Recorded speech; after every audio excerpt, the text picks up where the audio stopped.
If the top two edge rushers are already off the board at number 8 overall, building around quarterback Tyler Shough is still a very successful draft strategy for the New Orleans Saints.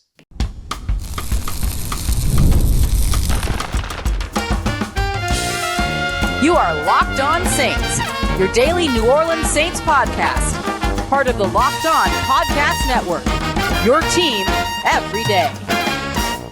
What is good, Who Dat Nation and Who Dat family? I am your host, your friend, Ross Jackson, and on today's episode, we'll take a look at another mock draft that includes a trade-up. When we get into the back half of the draft, I want to make sure that you understand that those picks, even with some of them traded away, the ones that remain can still help this team find some value. We'll take a look at some day 2 trade-ups that could be big-time difference makers for the team and especially impacting the offensive side of the football. We're going to kick everything off with why building around Tyler Shough is still a successful draft strategy right as the New Orleans Saints are set to host one of the best offensive weapons in this year's draft. We got all that and a little bit of lagniappe for you on today's episode, so let's get into it. According to our good friend Nick Underhill over at NewOrleans.football, Carnell Tate is visiting the New Orleans Saints this week. The Ohio State wide receiver is a fantastic fit for the New Orleans Saints offense, scheme, and just an all-around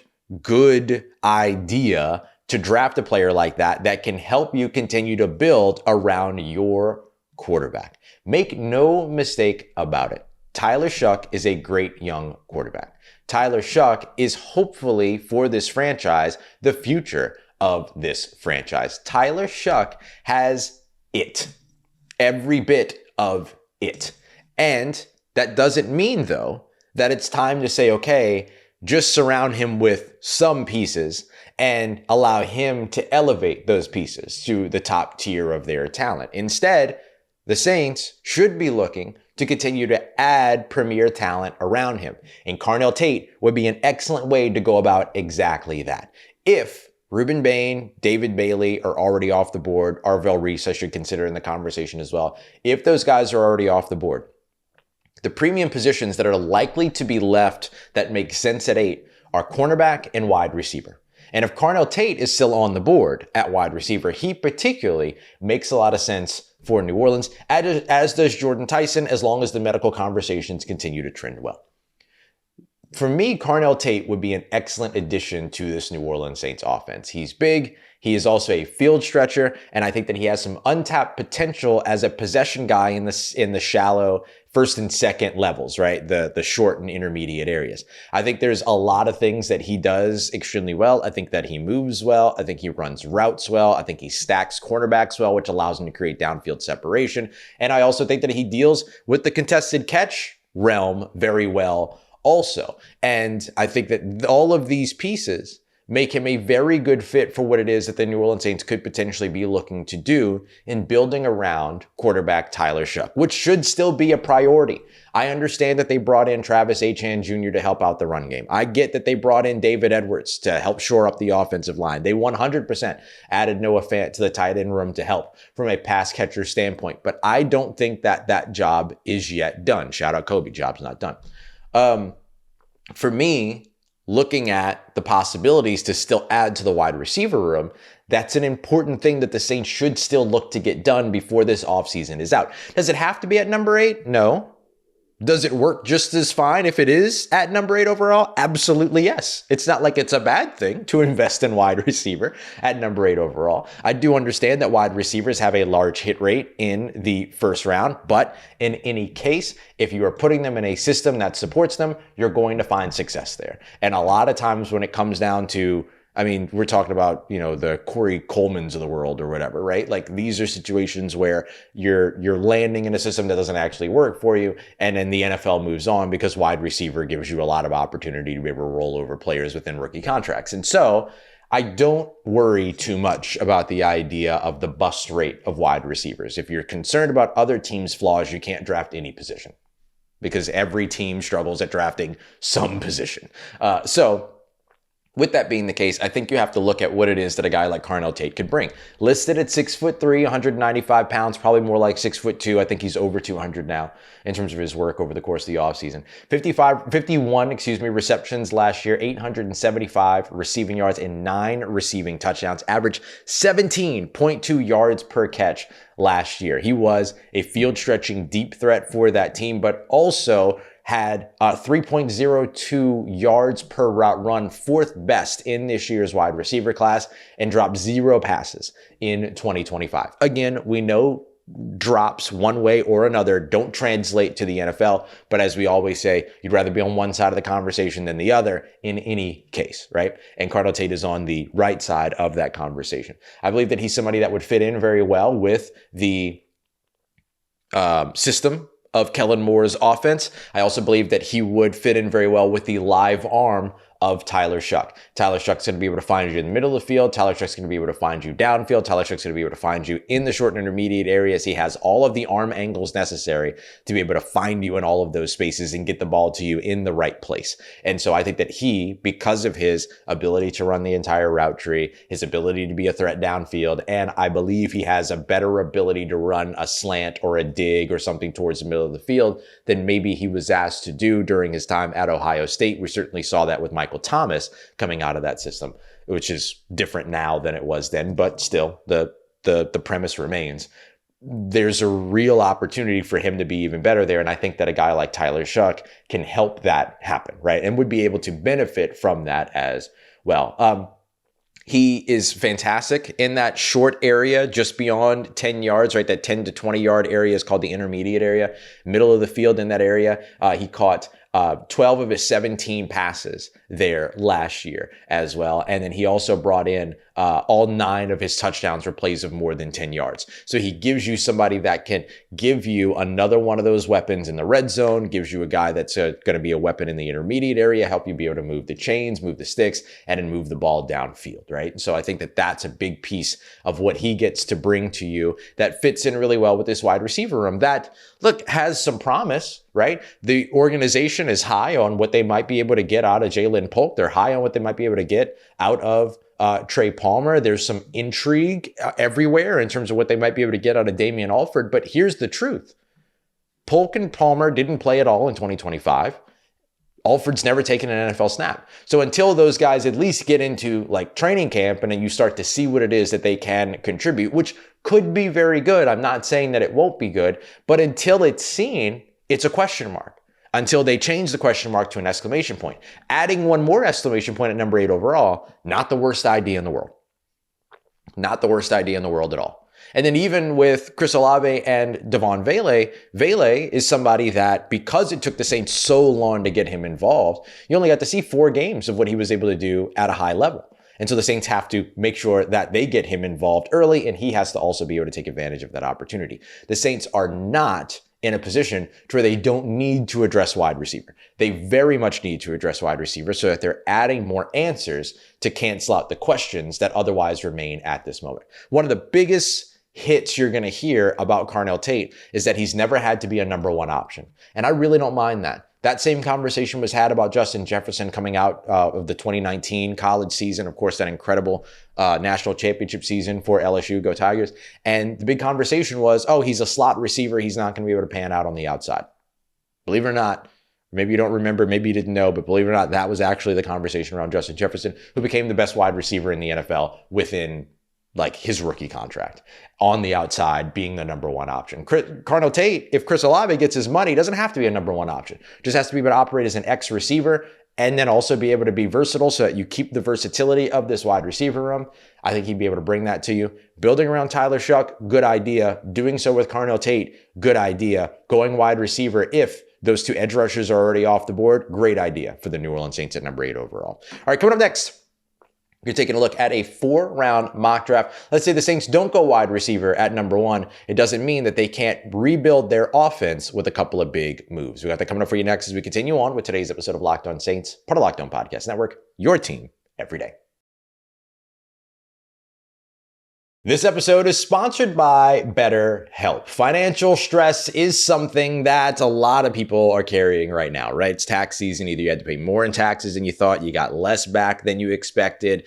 Any and all of those things can end up creating a little bit of stress, which, by the way, isn't just about the numbers, right? It's about that stress, which could impact your sleep, your relationships, your overall mental health as things continue to build up. That's why it's important to talk to someone about them. And that's where therapy can come in. Look, therapy is not financial advice, but it can give you the tools necessary so you can work through the stress, the anxiety, and all of the emotions that are influenced by your finances. And look, you might have come up in the same age that I did. We're taught, you don't talk about money. Well, sometimes you got to talk about those financials and you got to talk about the stress that's attached to them. That's where a place like BetterHelp can help. When life gets overwhelming, therapy can help. Head over to, you'll get 10% off right now if you head over to betterhelp.com/lockedon. That's betterhelp.com/lockedon. All right, family, let's say one of those two edge rushers is on the board at number 8. That would be very hard for the New Orleans Saints to pass up on, but that doesn't mean that they have to forfeit their opportunity to get better in or on the offensive side of the football. Let me give you an example with this 4-round mock draft where we did 2 trade-ups, one in the 2nd round and another in the 4th round to move up a little bit as well. We appreciate you very much, as always, making us your first listen and being an everydayer here on the show. Don't forget to check out the Everydayer Club, where you can get this show ad-free every single day. Join our Discord, and you can get much more with the all-access plan as well, including one-on-one texting with me, Q&As, all that good stuff. Head over to lockedonsaints.supercast.com or click the link in the description to learn more. All right, so in this mock draft, which we are actually going to do all 6 rounds, but I want to focus on what we did in the kind of top 4 rounds here, and then we'll turn the page to the remaining work in the trenches that we basically did. So I wanted to focus on defense and I wanted to focus on skill position here. That was kind of the idea. And so in the first 4 rounds, at number 8 overall, I went with Miami edge Rueben Bain Jr. Look, if he's there, I'm going to take him, right? Especially in this case where I was trying to find a reason to trade up anyway. This worked out perfect. But now I really want to go and get a wide receiver. But what I want is an X receiver with some proven production at the previous level, all that. And so I used picks 42 and 150 in order, which was 1,111 trade points. And I moved up to pick 34, the second selection in the 2nd round with the Arizona Cardinals, 1,047 points. So a bit of a gap of about 40-something points there. And that's just to, overpay, or really 50-something points. So overpay, all those other things, make sure that I'm moving up. And then at pick 34, I was able to go with wide receiver Denzel Boston out of Washington. Bigger body wide receiver, quintessential X receiver, go up and get it type. Great red zone threat right away that could develop into a much larger role, has good athleticism as well, was part of a Washington Huskies offense that did a whole lot of things.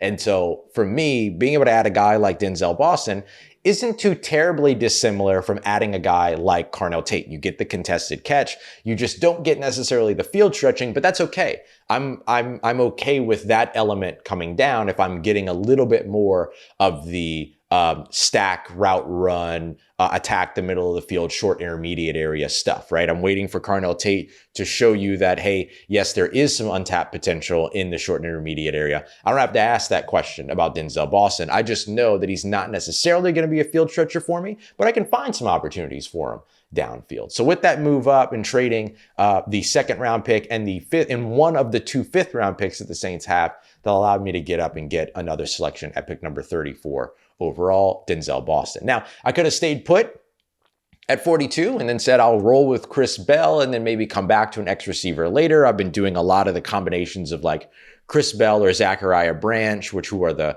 smaller, faster, Skylar Bell as well, smaller, faster, yards after catch threats. And then the very next one, or not the very next selection, but at a later time in the draft, going with a Jacoby Lane or a Dejon Stribling, who are more bigger bodied X receivers that can go and make contested catches and all these other things. So like kind of pairing those two things up. With Denzel Boston, I get a quintessential X receiver that can be that guy split out wide, all on his own, run routes, all those other things. So I like being able to go out there and get him at 34.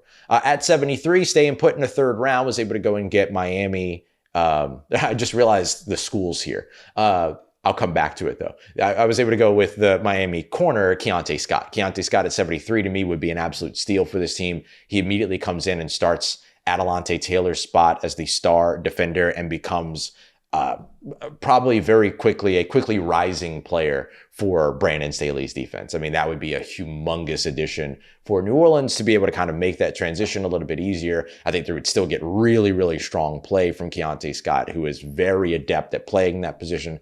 Loads up the stat sheet, can rush the passer, is physical at the catch point, can cover, can defend the run, goes after the football when he's tackling, tackles well, all that. Just kind of everything that you want in a star slot nickel corner. So was able to stick and pick there in round 3 at pick 73 and be able to go ahead and grab him. Now, here's where the next trade happened. I moved pick 132, which was one of the fourth round selections that I had here, and a 5th round pick from next year in order to get up to pick 107 with the Cleveland Browns. So with that allowed me to be able to get in position to draft a running back. I haven't done a lot of drafting of running backs here lately, but there is some feeling that the Saints might be in the running back market going into this NFL draft, and being able to jump up and get a guy like this, Jonah Coleman out of Washington, who I think is one of the more underrated running backs in this year's draft class. I think that's a solid way to go. Good compliment to what it is that Travis Etienne does, is a little bit all around, but can run in between the tackles, but can also be an explosive runner to the outside. Was in that Washington offense as well. I realized now as I'm reading this that I went Miami, Washington, which makes it feel super unrealistic, but swap out some of the names, right? Like if a trade for Jonah Coleman doesn't work for you, then a trade up for Mike Washington out of Arkansas, if he's still there just outside the top 100, which would be a drop, but we see running backs drop all the time, right? Devin Neal was not supposed to be available in the 6th round, right? So we see drops at running back all the time.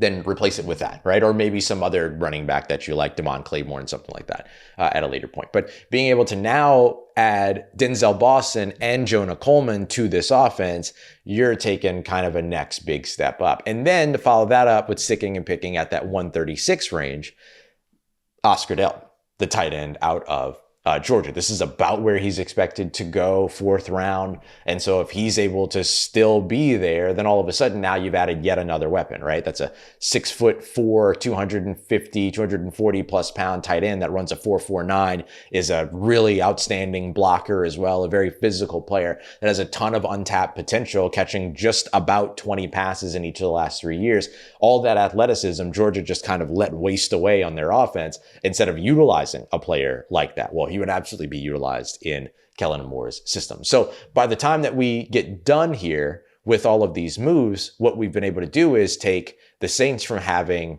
5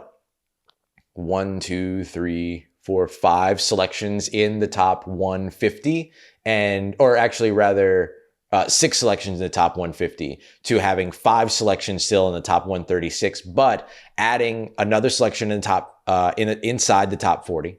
And then adding another selection just outside of the top 100. So you end up going from having all of these picks with this big gap from 73 to 136 to jumping up just a little bit so that you add that 107 and then still have that 136 as well. So making selections at 8, 34, 73, 107, 136, and each one of these players being guys that will be able to end up having a big time impact for you. Rueben Bain comes in and immediately helps out your defense. Denzel Boston comes in and immediately helps out your wide receiver room. Keontae Scott gives you a day one starter at a premium position for the Saints defense in particular. Jonah Coleman helps to boost your run game quite a bit. And then Oscar Delp helps to give you that final piece to your tight end room. And then you still have 2 selections left at 172 and 190. And so what we're going to do next is take a look at how to use those 2 selections to continue to build up the one thing that we haven't addressed yet, because we got edge rusher, wide receiver, corner, running back, tight end. We haven't done anything in the trenches, but don't worry, it's not too late. We'll get to that next as we continue on with today's episode of Locked On Saints, part of Locked On Podcast Network, your team every day.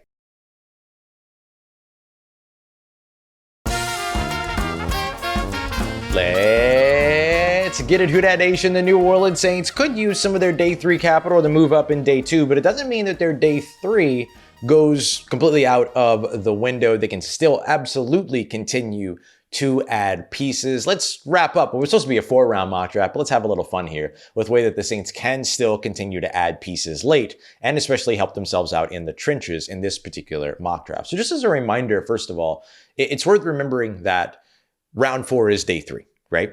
And so in round 4 already, we've landed for the Saints, Jonah Coleman, as well as Oscar Delp. Those 2 big helps over on the offensive side of the football, especially if the Saints are indeed still in the running back market, right? If they're not in the running back market, then maybe that's a linebacker, maybe that's another wide receiver, maybe that's an offensive lineman that could potentially help them out, maybe that's a safety. Like, there's a lot of different kinds of ways that they could go there. But in this case, like, we've still helped the Saints out quite a bit over on the offensive side and continue to build around the quarterback by adding Denzel Boston, Jonah Coleman, as well as Oscar Delp. So let's go back over to the defensive side and focus a little bit more on the trenches. We helped the Saints from the edge side of it, an edge rusher in Rueben Bain Jr. that lined up wide 9 outside of the tight end more than any other defensive end in this year's draft class. And so now let's focus on the interior side of things. And I went with Demonte Capehart, the Clemson defensive tackle who showed out during the NFL Combine at 6'5", 313 pounds, ran a 4.85 second 40-yard dash and leapt 33.5 inches on his vertical. But those aren't the only reasons why you draft a player like this. You draft a player like this because the tools and the traits are absolutely there, sure. But you also draft a player like this because the promise is there through the tape, right? The production numbers are a little bit underwhelming. 21 total tackles, 3 tackles for a loss, a sack, as well as 2 passes defended. But we got to remember here, we're talking about a defensive tackle. We're not talking about an edge rusher. So we're not looking for 5.5, 6, 7 sacks. If they have that, that's great, right? That shows you really, really good pass rush production. But the thing that I like about Demonte Capehart is how destructive he is at the point of attack, at the line of scrimmage, and how much of an impact he can be as a run stopper. And I think that that's where the Saints need to continue to look when it comes to defensive tackle. Not necessarily interior pressure, but instead looking for the run stoppers to be able to help them out, either as 3-4 defensive ends or as nose tackles. I probably wouldn't put Demonte Capehart in a nose tackle situation, but giving him the opportunity to be a 5-tech run stopper at 3-4 defensive end, or a 3-tech, pass rusher / run stopper as well in more even front opportunities, I think is a really, really good way to go. Very athletic player. He'll need a little bit more time to develop. Of course, he's got to get more consistent in terms of production and all that, but that's what you're looking for in the 5th round of the NFL draft at number 172 overall. So I think that he can have some really good impact for this team, both as a pass rusher, but also as a run defender, which is where I think the focus really is when it comes to this. And then finally at pick 190 in the 6th round, with Alabama offensive lineman Jaden Roberts. This is someone that's had some connection with the Saints already. Jaden Roberts is somebody that I liked in last year's draft too, along with Armaj Reed Adams out of Texas A&M. Ended up not coming out, but ended up staying over at Alabama. And just a good, talented player, good size as well in terms of being an interior offensive lineman. I think he's still tipping the scales around 320, 330. So he fits sort of that mold of what it is that the Philadelphia Eagles offensive lineman looked like for Kellen Moore. Tall, big guys. David Edwards checks that box. A guy like Jaden Roberts could check that box for you as well. He's a violent player, plays with really heavy hands, and has some pretty good movement ability to his name as well. But adding Jaden Roberts, especially at this point in the draft, like, you're not looking for an offensive lineman to potentially come in and immediately start. You kind of have your starting 5, but wouldn't be a bad idea to invest in an offensive lineman that could come in and compete. Right? Wouldn't hurt to invest in an offensive lineman that can come in and help you out there. My other option here that I almost went with was Pat Coogan, the center out of Indiana, who I think could probably play guard for you as well, but if nothing else would give you a good backup center. I don't think that's a bad way to go either for New Orleans, because right now they don't have that backup center. We asked, I think it was, Kellen Moore talked about it. We asked Kellen Moore about it. And he mentioned that there were some guards that this team has that could potentially move inside to center. I think that Torricelli Simpkins is probably the guy that you're having that conversation about. It's not exclusive to just him, but I do think that he is the best option right now in terms of guys that could potentially move in and do that. And so maybe you go that route and then you have a Jaden Roberts, or maybe you draft a Pat Coogan and you let Torricelli Simpkins continue to focus at guard, and then you have Pat Coogan be that backup center. There's a couple of different ways that you can kind of go about this. So in day 3, Jonah Coleman, Oscar Delp, DeMonte Capehart, Jaden Roberts, pretty solid selections there. And in the top 3 rounds, you still walk away with Rueben Bain, Denzel Boston, and Keontae Scott. And you've moved 1 pick from this year, 1 pick from next year that you can probably recoup. That's not a bad situation for New Orleans. And so all in told here, Rueben Bain Jr., Denzel Boston, Keontae Scott, Jonah Coleman, Oscar Delp, DeMonte Capehart, Jaden Roberts. It's a pretty solid draft class. Like, I don't think anybody would really complain about that. Now, you missed on a couple different things. No linebacker in this class, which is becoming a bit of a habit of mine. No returner in this class, so you're looking for that in the maybe an undrafted free agency, unless Jonah Coleman brings a little bit of that, but I don't think so. And so still some things to, kind of settle in all of this, some pieces to add to all of this, but it's a fine start, at least, after a really, really strong free agency for this team as well. So look, it's certainly a way to go. Now, the other thing that becomes pretty interesting here is not making any moves at all, right? This is the first time we've done any kind of mock draft with trade ups. And look, no one's trying to actually get trades right now, right? That's not the point here. The point is to look at potential hypotheticals that can work out. What's less important, the capital that's exchanged, more important, who you can now get by being in this range, right? And so the Saints could easily stick and pick. The gap for me that I'm really curious about whether or not they're going to be willing to stomach is going from pick 73 to pick 132 without a selection. And it used to be that the Saints would never wait that long to make a pick. Do they have the patience this time around to sit and wait during that gap? All right, family, time for a little bit of land yap for the real ones that made it to this point in the episode. Want to give a shout out to one of our all access members, Scott, who had a really good idea in terms of like the trade up piece to this. I couldn't make it work in any simulator, but again, the simulators aren't based on what teams actually do. It's based on what evaluators, analysts, and media think that teams are going to do. And so we don't really know for sure any of this, but when it comes down to another move that the Saints could make that I think would be a winning move, was one that actually Scott laid out. And that's one to where you land some good defensive piece over at number 8, and then you utilize pick 42 for maybe a good edge rusher there or something, somebody that falls into that range, and then trade up from 73 back into the back end of round 2 in order to be able to get up and go and grab Chris Bell, the wide receiver out of Louisville. And I think that that's a perfectly fine strategy.